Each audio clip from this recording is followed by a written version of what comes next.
যেতে পারি না। সুতরাং আমাদের প্রধান অতিথি উনি বক্তব্য রাখবেন, ওনার বক্তব্য শুনবেন। আপনাদেরকে শুধু একটাই বলছি, একটা কথা, অন্তর্বর্তীকালীন সরকার তার প্রধান, উনি একজন গুণী মানুষ নিঃসন্দেহে। তিনি বাংলাদেশের সম্মান বই নিয়ে এসেছেন আন্তর্জাতিক ভাবে, তার বিরুদ্ধে আমাদের কোনো বক্তব্য নেই। কিন্তু আমাদের মনে হয়েছে যে অনেক সময় অনেক নেতারা তাদের সন্তান তুল্য উপদেষ্টা বা মন্ত্রীদের নিয়ে সরকার গঠন করে। ডক্টর ইউনূস সাহেবের হচ্ছে কি, তিনি শুধু ছেলেদের নিয়ে না, ছেলের বয়সী নয়, নাতির বয়সী অনেক অ্যাডভাইজার করার কারণে কিছু কিছু তার ভুল হচ্ছে, কিছু কিছু তার ভুল হচ্ছে, এবং এই ভুলটা আসলে শোধরানো দরকার। রাজনৈতিক দল তো সমালোচনা করবে, রাজনৈতিক দল, আমরা তো গণতন্ত্রের জন্য লড়াই করছি, আমরা যে কথা বলছি এই কথা বলার স্বাধীনতার জন্য তো লড়াই করেছে। এই কথা শেখ হাসিনা বলতে দেয়নি। শেখ হাসিনার বাপের বিরুদ্ধে, শেখ হাসিনার ছেলের বিরুদ্ধে, শেখ হাসিনার পরিবারের বিরুদ্ধে একটা টুল শব্দ করলে হয় তাকে রাত্রে অদৃশ্য করে দেওয়া হয়েছে, তা না হলে কারাগারের মধ্যে তাকে ফেলে রাখা হয়েছে, মিথ্যা মামলা দেওয়া হয়েছে, তাহলে খালের ধরে, বিলের ধরে, জমির ধরে, সীমান্তের ধরে, পদ্মার ধরে তার রক্তাক্ত দেখে পাওয়া গেছে। তো ডক্টর ইউনূসের আমল তো সেই আমল নয়।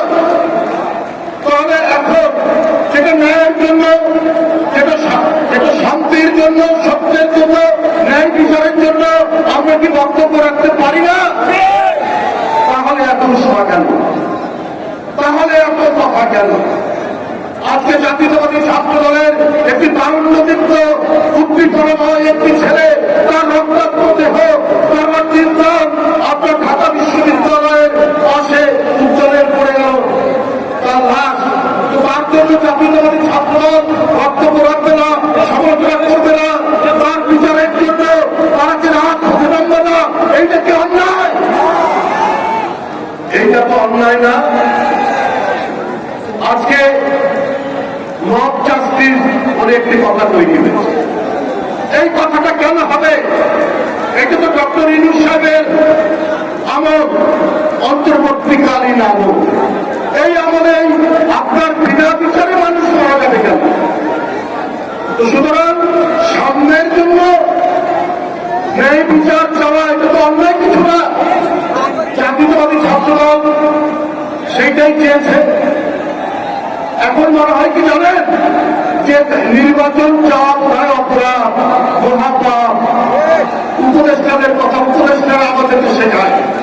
আমরা মনে হয় সবাই আপনার কোন স্কুল কলেজ কোথাও পড়াশোনা করিনি। ওনারাই সব জানেন আমরা কেন নির্বাচন চাচ্ছি। এই জন্য তাদের খুব ভরসা, তাদের খুব অভিমান, তারা খুব ক্ষুব্ধ। আরে সংস্কার হয়নি, এখনই কেন ইয়ে চাওয়া?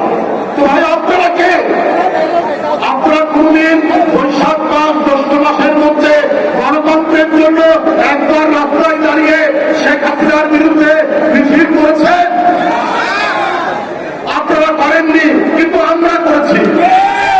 করতে গিয়ে পুলিশের লাঠি পেটা খেতে খেতে খেতে খেতে আমাদেরকে নাজিমুদ্দিন রোড, নাহলে কেরানীগঞ্জ, না হলে কাশিমপুরে পাঠানো হয়েছে। আপনাদের দু একজন উপদেষ্টায় জেনে গেছে আমি জানি। কিন্তু তাহলে এখন মনে হচ্ছে আমরা যদি নির্বাচন চাই, নির্বাচন দিন, ওনারা মনে করছেন এইটা মহাপাপ আমরা করে ফেলেছি, এইটার বিরুদ্ধে কথা বলা যাবে না। মানবিক পরিবারের নামে বাংলাদেশের ভিতর দিয়ে একটি বিতর্কিত বিষয় হচ্ছে, তো এইটার বিরুদ্ধে রাজনৈতিক দল কথা বলতে পারবে না। এইটা কথা বলে বলে দোষ, এইটা নাকি আমরা কথা বলতে পারবো না। আপনার চট্টগ্রাম বন্দর বিদেশিদের হাতে তুলে দেওয়া হচ্ছে। বাংলাদেশে যোগ্য লোক নেই, বাংলাদেশে একজন লোকের আজকে 53 বছর যে দেশ নির্মাণ, সেই দেশে যোগ্য লোক নেই। তাহলে বিদেশিদের কাছে কেন চট্টগ্রাম বন্দর তুলে দেবেন? এটা তো জনগণের প্রশ্ন, এইটা রাজনৈতিক দল এই প্রশ্ন উত্থাপন করলে তারা অত্যন্ত রাগান্বিত হন, তারা অত্যন্ত ক্ষুব্ধ হন। নাতি নাতনি উপদেষ্টা বানালে সেই সরকার যে খুব অভিজ্ঞ সরকার হয় তা না। ডক্টর ইউনূস সাহেব অভিজ্ঞ মানুষ, আমরা তার বিরুদ্ধে সমালোচনা নেই, কিন্তু তাকে তো বুঝতে হবে আসিফের কথা শুনে দেশ চালালে সেই দেশ খুব ভালো মতো চলবে না। বন্ধু আমার, আমি বক্তব্য দীর্ঘায়িত করতে চাই না।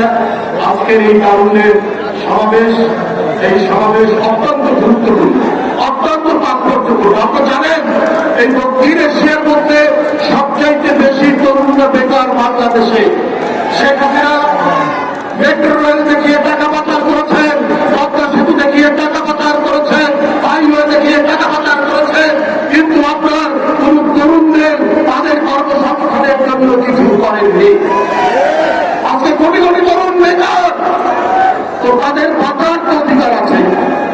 যে ছেলেটি মেধাবী ছেলে বিসিএস পরীক্ষায় উত্তীর্ণ হতে পারত, তার বাপের মামা শ্বশুর যদি বিএনপি করে তার চাকরি হয়নি, পুলিশ ভেরিফিকেশনে তার চাকরি আউট করল।